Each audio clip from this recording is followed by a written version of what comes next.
धन्यवाद सर। ये पोडियम इधर करवा दो, जरूरत पड़ेगी मुझे।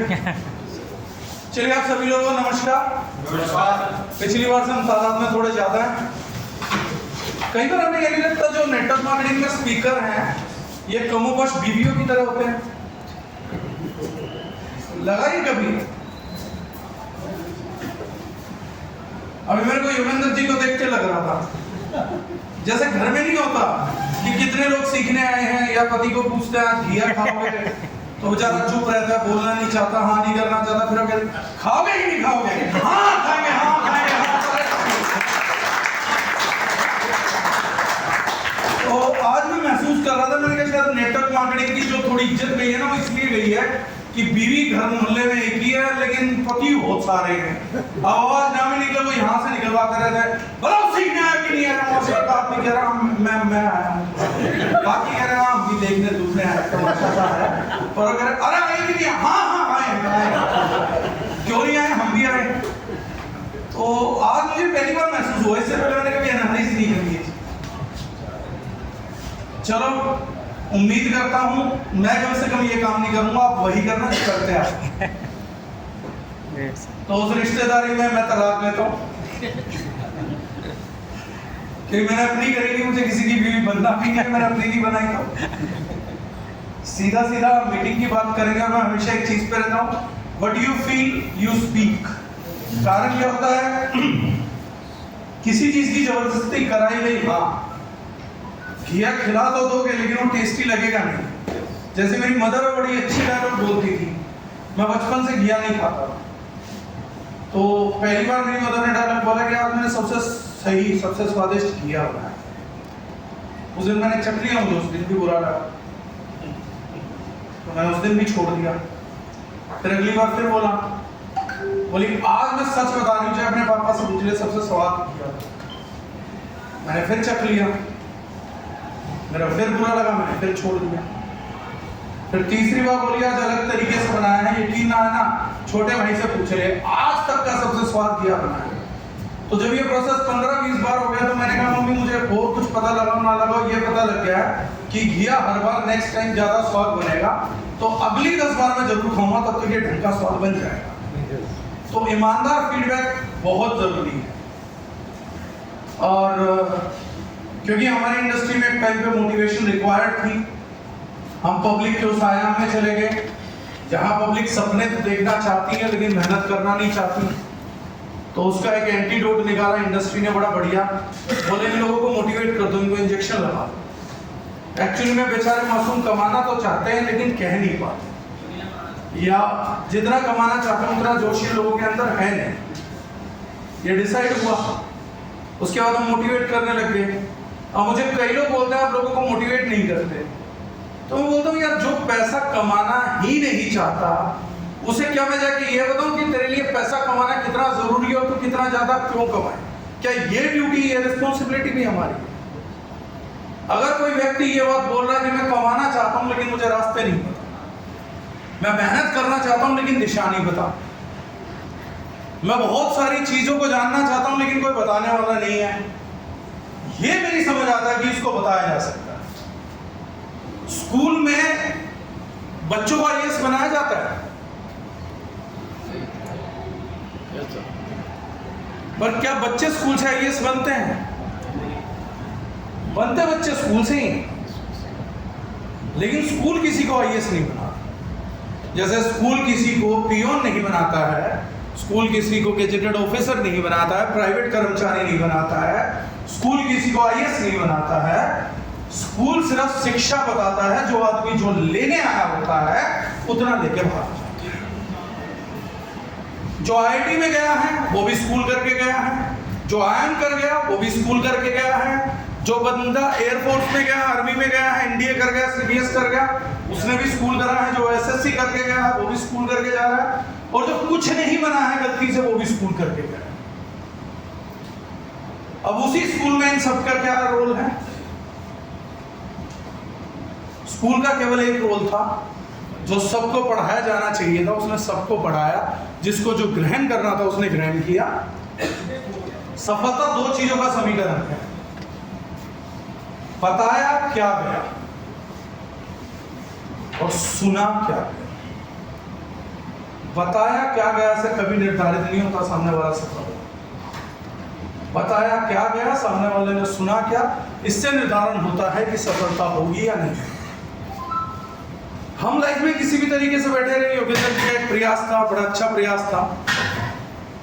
हम लोगों के लिए प्रयास था, ताली बजा लो, ये कर लो, वो कर लो, इनका स्वागत कर देते हैं, किसी को फर्क नहीं पड़ता। मैं लिटरली बता रहा हूँ, ये बात इसलिए कर रहा हूँ कि ये परिवार में कहीं से विचार उठेगा तो बातें होंगी। कई बार हमें क्या लगता है कि कुर्सी पे बैठ के हम अच्छा कर रहे हैं। मैं ये भी नहीं कह रहा कि मेरे लिए ताली बजाओ, लेकिन हाँ, माहौल जब तक नहीं होगा ना आपकी ज़िंदगी में, आपकी ज़िंदगी तब्दील नहीं होगी। उसका एग्जाम्पल भी दूंगा। मैं माहौल से ना सब कुछ तब्दील कर सकता हूँ। सब कुछ मतलब सब कुछ। और ये बात कहने वाला मैं पहला व्यक्ति नहीं।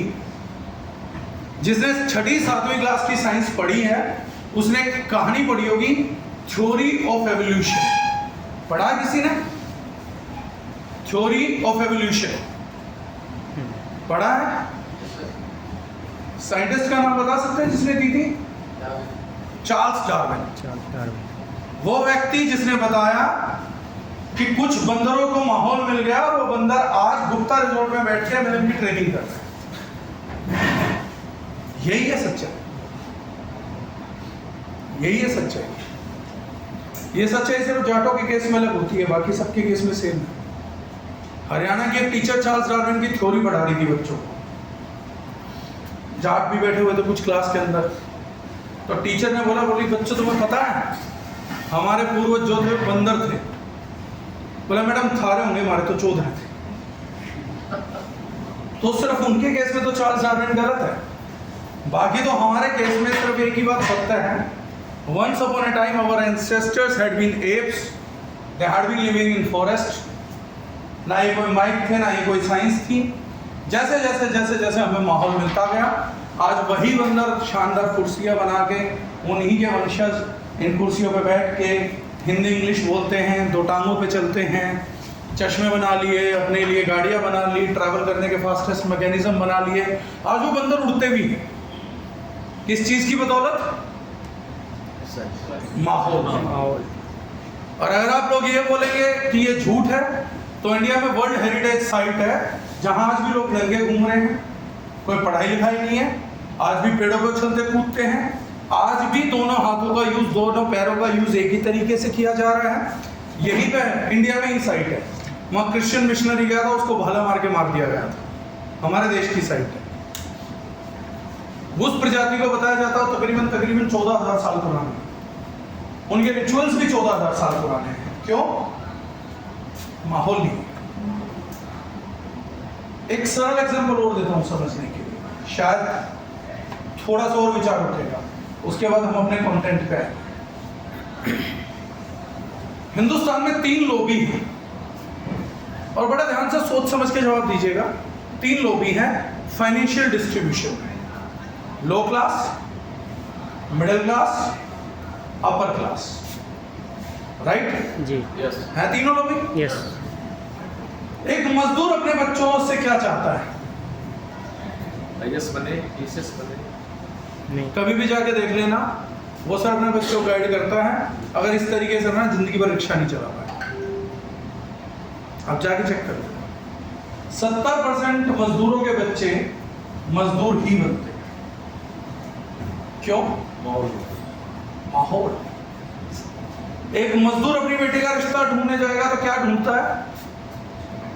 ठीक ठाक वो ये ढूंढता है कि मैं अपनी बेटी का कम से कम रिश्ता उससे करूंगा जो दिल्ली जैसे शहर में रिक्शा चलाता या कलकत्ता में रिक्शा चलाता। वो कभी नहीं ढूंढता कि सरकारी नौकरी हो।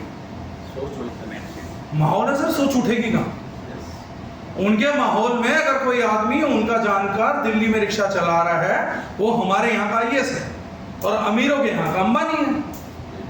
उनकी अपनी लोभी है ना, उनके अपने सोचने के तरीके हैं, उनको अपने जीने के तरीके हैं। अगर उनमें से कोई नौकरी में भी निकलता है, वो डरने लगते हैं। अगर उनके बीच का कोई आदमी ये बोल दे कि लड़का नौकरी करेगा, तो उन्हें डर लगने लगता है कि हमारी कम्युनिटी में तो लड़की नहीं मिलेगी अगर ये इतना पढ़ लिख गया तो। मैं जब पहली बार मैकेनिकल इंजीनियरिंग में एडमिशन लिया, मेरे को बड़ा शौक रहता था क्लास टॉप करने का। पहले सेमेस्टर में मेरे 85-86% है, मैं यूनिवर्सिटी टॉपर बना। मेरे को एचओडी ने बुला लिया, तो हेड ऑफ द डिपार्टमेंट बोलते हैं गलती से भी अगली बार तेरा 70% पार नहीं हो जाना चाहिए। तो मैंने कहा 70% पार क्यों नहीं होना चाहिए? मैं टॉप करूंगा तो 90 में सोच रहा था। बोले तुम मैकेनिकल इंजीनियरिंग का स्टूडेंट है, जैसे ही तेरी शीट जाएगी लोग कहेंगे इतना पढ़ाकू कीड़ा, इसके बस की काम दाम है नहीं, तेरी नौकरी ही नहीं लगी। तो मैंने कहा दिखेगा नहीं, लड़का तगड़ा है। तो बोले बुलाएंगे तो देखेंगे ना, तेरे को बुलाएगा ही कोई, सिर्फ मार्कशीट के बेस पर रिजेक्ट होता रहेगा तुम, कि मैकेनिकल इंजीनियरिंग में इतना पढ़ाकू कीड़ा आ क्यों रखा है। ये बेसिक फॉलोशिप कि भैया हटा माहौल। मिडिल क्लास का 70% आदमी सरकारी नौकरी है क्यों ढूंढता है?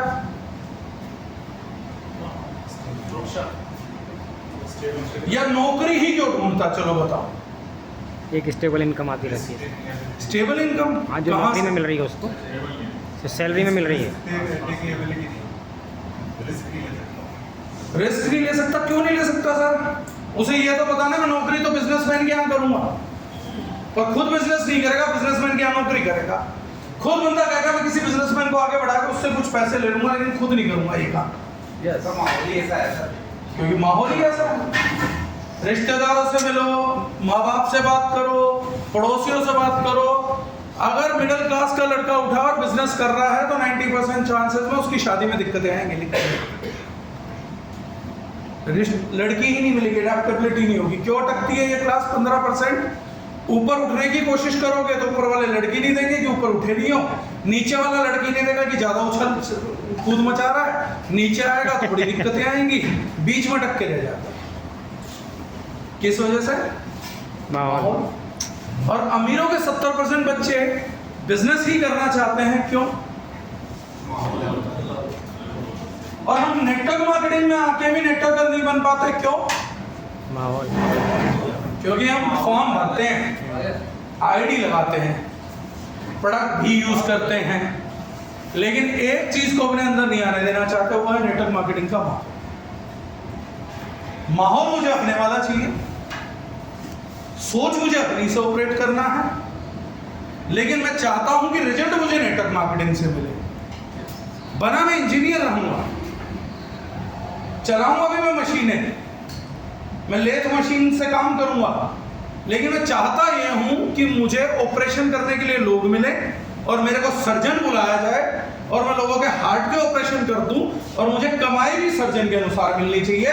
तो मैं क्या चाहता हूं कि एक मुझे मरीज मिले, मैं उसे लेथ मशीन पे लेटा दूं, लेथ मशीन ऑपरेशन कर दे और मुझे सर्जन बुला दूं। ये कैसे होगा?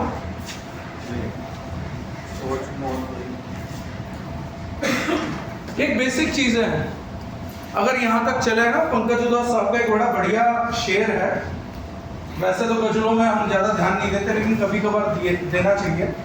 पंकज उदास बड़ा अच्छा शेर बोलते हैं गजल में, ये इंतज़ार गलत है कि शाम हो जाए, अगर हो सके तो अभी दौरे जाम हो जाए, मुझ जैसे रिंद को भी बुला लिया है शबे मैंने, तो हो सके तो अभी शुरुआत हो जाए। तो वो बोलता है कि किस इज्जत को ढक रहे हो।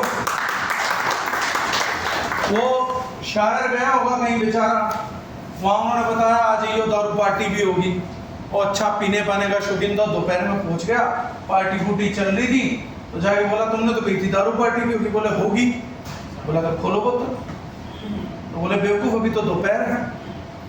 तो बोले तो दोपहर में खोल दो बोतल, पीनी तो है ही। तो बोले तो शाम होने का इंतजार तो कर। तो बोले शाम को क्या बदल जाएगा? तो बोले पागल दिन में पिएंगे तो क्या इज्जत रह जाएगी? बोले तुम बेवकूफ हो। बोले जब मुझ जैसे को बुला लिया तुम्हारी इज्जत बच भी कहाँ गई है? बोले मुझ जैसे को बुला लिया, इज्जत तुम्हारी रही नहीं थी, दोपहर में चालू करो, मामला नहीं है, तुम इज्जतदार है तो मुझ जैसे को बुलाती ही ना। तो उसने बोला ना मुझ जैसे रिंद को भी बुला लिया है, शब महर में बुला लिया है, मुझ जैसे को बुला लिया है, अब ये ड्रामेबाजी छोड़ो कि तुम इज्जतदार और तुम दारू नहीं पीते। मैं जब घुसा साला स्टैम्प तभी लग गई कि सारे बेवड़े हैं। अब तुम दोपहर में किया तो शाम में, जब आईडी लग गई ना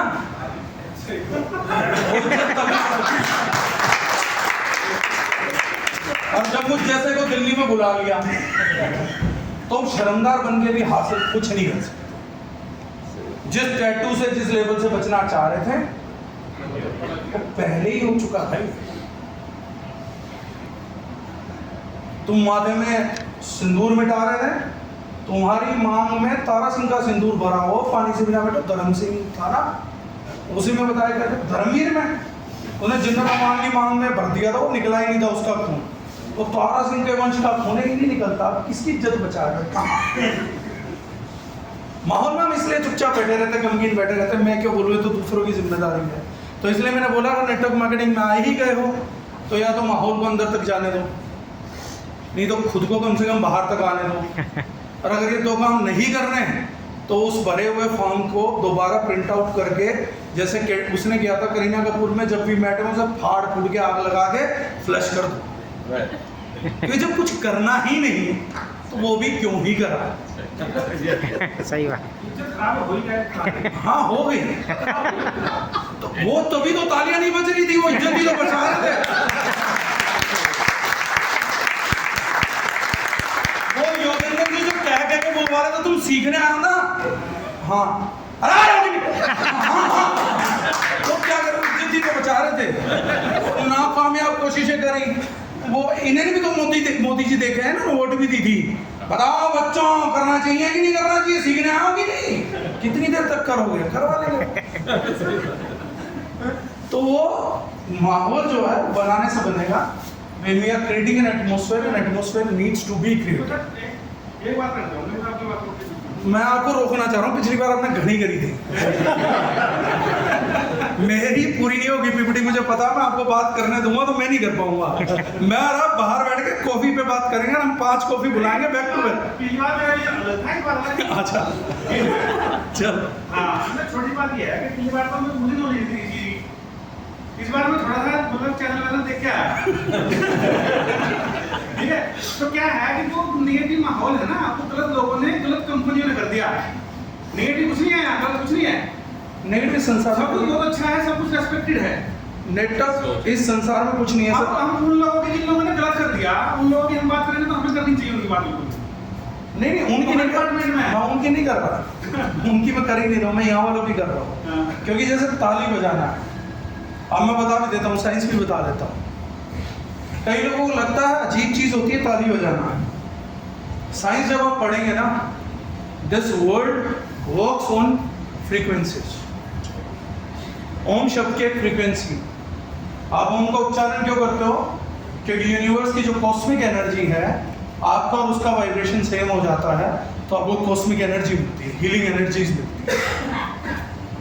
ताली बजाने की फ्रीक्वेंसी आप लोग जानते हो क्या?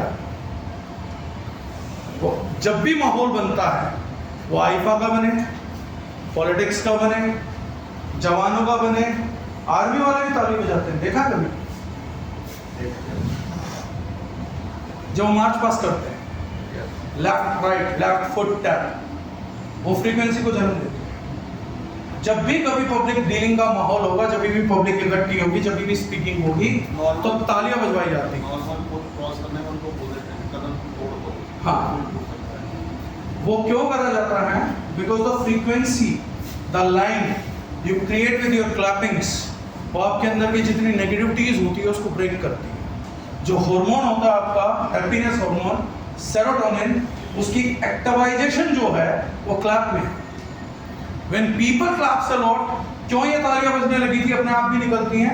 When you feel happy, you clap, and if you clap, you feel happy, and when you clap together, everyone feels happy. इसीलिए इसका कॉन्सेप्ट है, इसीलिए इसकी साइंस है।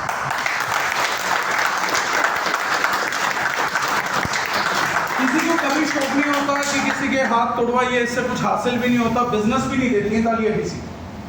लेकिन फिर भी हम क्यों करते हैं? क्योंकि हमारे को नहीं पता कि हमारे बीच में कौन आदमी किस माइंडसेट से बैठा है। उसके पास वो एनर्जी नहीं है कि वो अपलिफ्ट करे, उसके पास एनर्जी नहीं है कि ओपन माइंडेड हो। When we clap for each other, we contribute to each other कि यार मेरे पास फ्रीक्वेंसी है, तेरे पास नहीं है, तू ले ले। बट हम क्या करते हैं? We comes with folded hands कि यार मैं क्यों करूं, मैं क्या करूं। कोई सम्मान वम्मान नहीं है, मैंने 50 का किया, मैं 5000 लोगों के बीच में गया हूं, अगली मीटिंग करूंगा वो भी इससे ज्यादा गैदरिंग में करूंगा, तो बिल्कुल कोई लालच नहीं है। लेकिन मैं अगर आज आप लोगों को ये बात बताऊंगा नहीं और मैं अगले 6 महीने तक सेमिनार में आऊंगा नहीं, the upliftment will go down. आप अगली बार जब मीटिंग सेमिनार में बैठेंगे या आप होस्ट करेंगे तो हमारे को ये पता ही नहीं होगा कि इन तालियों की इंपॉर्टेंस क्या है। इकट्ठे हाँ ना यस नो बोलने से होता क्या है। आप यहाँ बैठे हुए एक एक इंडिविजुअल नहीं है। अगर हम यहाँ 100 लोग बैठे ना तो 100 गुना एनर्जी है हमारे पास। आपकी हर एक की क्रिएटेड एनर्जी हर एक को चार्ज कर सकती है। एनर्जी को जितनी फॉर्म में क्रिएट होगी ना इंडिविजुअली डिस्ट्रीब्यूट की जा सकती है। तो ये हम लोगों की रिस्पॉन्सिबिलिटी है। तो फर्स्ट टाइम ये समझिएगा when you are into atmosphere, be in atmosphere. अगर माहौल में हो तो माहौल में रहो, उसको एंजॉय करो, प्रेजेंट में रहो। यहां से बाहर निकलेंगे तब की तब सोचें, लेकिन यहां में गलत माहौल में है तो उसको जिए। क्लैरिटी है? यस। गुड। चलिए